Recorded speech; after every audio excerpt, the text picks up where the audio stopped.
আসসালামু আলাইকুম ওরহমতুল্লাহ। প্রিয় ভাই, আজ আমরা নবী সাল্লাল্লাহু আলাইহি ওয়াসাল্লামের নির্দেশনা এবং আধুনিক চিকিৎসা বিজ্ঞানের প্রমাণের আলোকে পেটে ঘুমানোর ক্ষতিকর দিক নিয়ে আলোচনা করব।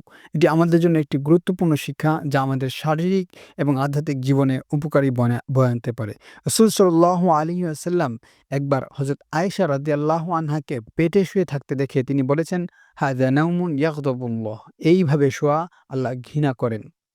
ইসলামে পেটে ঘুমানো অপছন্দনীয় বিবেচিত হয়। শুধু এটি ধর্মীয় কারণ নয়, বরং শারীরিক স্বাস্থ্যের জন্য গুরুত্বপূর্ণ। ১৪৪০ বছর আগে মুসলমানরা এই নির্দেশনা মেনে চলেছিল এবং এটি তাদের শারীরিক সুস্থতার জন্য উপকারী ছিল।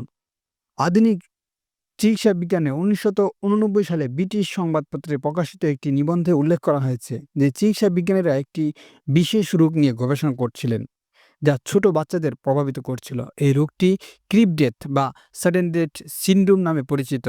গবেষকরা পরিসংখ্যানগত গবেষণার মাধ্যমে দেখেছেন যে বাচ্চারা পেটে ঘুমানোর কারণে এই রোগে আক্রান্ত ছিল। ১৯৯৬ সালে একটি দেশব্যাপী প্রচারাভিযানের মাধ্যমে বাবা-মাকে পরামর্শ দেওয়া হয়েছিল যে তারা তাদের বাচ্চাদের পেটে ঘুমাতে দেবেন না। এই প্রচারাভিযানের ফলে ক্রিপ ডেথের হার প্রায় ৬০ থেকে ৭০% কমে গিয়েছিল।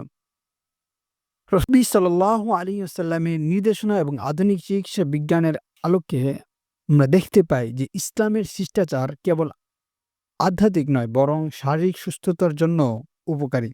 আল্লাহ সুবহানাহু ওয়া তাআলা আমাদেরকে যা কিছু নিষিদ্ধ এবং অপছন্দ করেছেন তা থেকে দূরে থাকার আমাদের জন্য মঙ্গলকর এবং আল্লাহ তাআলা আমাদেরকে তার নির্দেশনা মেনে চলার এবং আমাদের শারীরিক এবং মানসিক সুস্থতা দান করুন।